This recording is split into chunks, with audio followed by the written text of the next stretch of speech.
Hey, what is up people? This is Johnny and today I'm going to be reviewing the new Nintendo 3DS XL Kasukity capture card. Alright, so I finally got my Nintendo 3DS XL modified, the new one, and it's about time that it arrived. It took like a month since I sent my Nintendo 3DS to Kasukity in Japan, and it's finally back. Alright, so the first thing I want to talk about is the only difference that you'll probably see in the outside of the Nintendo 3DS XL is this. On the new Nintendo 3DS XL is this little USB port right here, which kind of looks alright. It isn't that bad, but as you can see, it's kind of looks a little bit out of line and out of place. But that doesn't matter as long as it works, because that's what I wanted to do, and it works fine. It works perfect actually. So yeah, you get that little thing inside of there, and there's nothing in the inside. The inside stays intact, where your battery goes, in the back, everything. It stays intact. That was just the only difference that you'll see in the outside of this capture device. Anyways, it comes with a USB. That's a pretty standard one right there. It comes with that USB, and it comes with a sticker. It was kind of odd because they sent a sticker. I don't know what I need that for. I don't think I'm gonna put it anywhere, but okay, it's just a cool sticker they send you. And it brings a paper where it'll tell you where to download the software, and as well as the serial code or key code for the software in order to make it work. That's pretty much you get with it. As you can see right now, I will plug it into the computer. I got Alpha Sapphire in there, and I'm gonna plug it into the computer so you can see the software. And then we're gonna go ahead and talk about the software, which the software isn't really that bad. It's alright, it's pretty straightforward, but it could be complicated for you if you're using it for the first time.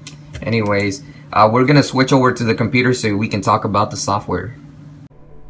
So now we're on to the computer. So when you're on the computer, there are so many different options that you'll probably encounter when you actually use the Kasukity software, because it's kind of strange. In my opinion, it's kind of strange because I used to have a Loopy's capture card, which was a little bit more simpler than this software that this one brings.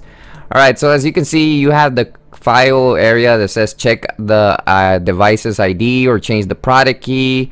We're not going to go into that because we don't need to go into that. Anyways, here's the configuration. You can limit it to 30 FPS if you decide to record in 30 FPS. It shouldn't really matter. And when you want to change the resolution here or the back buffer size, all you have to do is click on require reboot viewer and click on the resolution that you're going to change it to, or else it'll crash on you. I don't know if that's normal, but I think it's normal because you have to check on the requires reboot. It doesn't really change anything, but I might actually make it a little better. And then you have the thread priority, the USB receiver. That's like a priority to put into the device, and then it has signal calibration.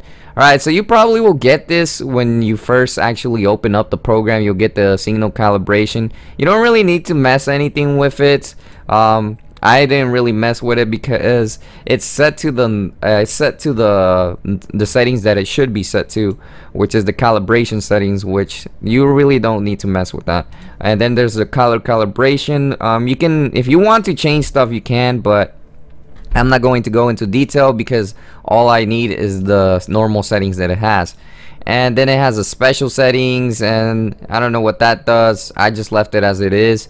And then you can separate the lower screen as well. You can separate the lower screen, which you'll see it's over here, and that's just something that allows you to separate the lower screen. So that's an option if you want to have your lower screen on a different area instead of that, or you can go ahead and configure it and you don't have to separate them, and you can actually put them together. Expand window. I don't know what this does. That's expanding window. It actually makes it zoomed in a little bit more, which is kind of terrible. I wouldn't do that. Anyways, also when you go into the software, you want to make sure to go into sound settings if you want to be able to get the sound off of the device. So just click on use digital sound output beta, and here you can change the sample rate. I leave it as it is. It always works for me, and the volume 100%. And just click OK, but make sure to have this check mark because this will allow you to get into your sound device. So make sure to have that, because if you don't, you won't get any sound out of it.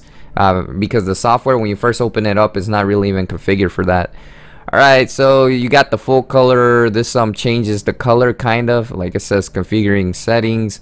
Kind of changes the color. As you can see, there was a little bit of a difference. I personally like the full color because the full color looks better on this, so I keep the full color because it makes the quality 10 times better. Anyways, you can put the 3D if you want. I don't want 3D. I personally don't use 3D. That's 3D side by side. 3D, I always leave it off. Alright, so here's where I recommend leaving the no filter. There's 3 filters: the anti-sotropic or billionaire filter. So as you can see, the billionaire kind of makes it a little bit more smoother. I guess it does make it a little bit smoother, as you can see. Not really, but it makes it kind of blurry at the same time, and this one kind of does it. I guess for the video quality, some people decide to use this. I personally don't like to use the filter because I like everything to be a little bit sharper, so I always use the no filter because I like it to be a little bit more sharper. And then you can see the size dot by dots, and see, as you can see, there's size dot by dot, and here you can lower the screen. You can put the side view, or you can even put only the both upper and lower display. As you can see, there's the upper to lower display if you want to have it like that. I personally don't use it like that because I have my personal preferences, but I only use the upper display and I separate the bottom depending on the game that I use. And you can lower it or you can make it bigger, the display for the bottom screen. It's pretty much, that's what it does. But when you have the upper screen, that's the biggest it'll get. And then you can go ahead and put rotation on it, and we're not gonna put rotation on it. Anyways, this is the full screen.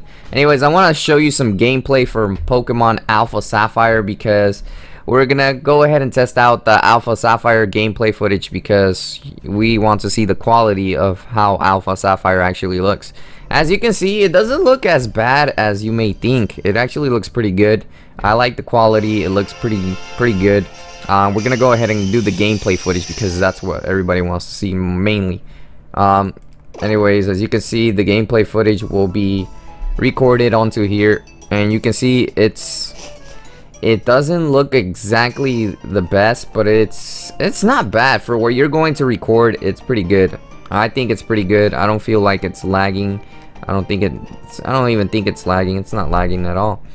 Anyways, we're Route 115. I don't know if there's any Pokemon here. But yeah, it's pretty fast. The gameplay footage doesn't look bad.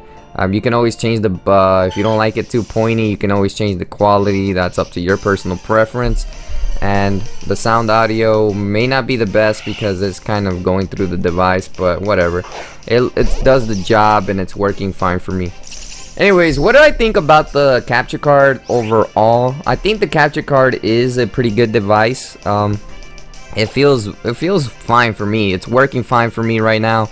I've heard several different people complain about Kasukity's quality in capture devices, which that's the only thing that I'm worried about. Hopefully it does not break, because I hear so many things about people saying that they break, and I'm just too scared of that happening. Hopefully it doesn't happen to me.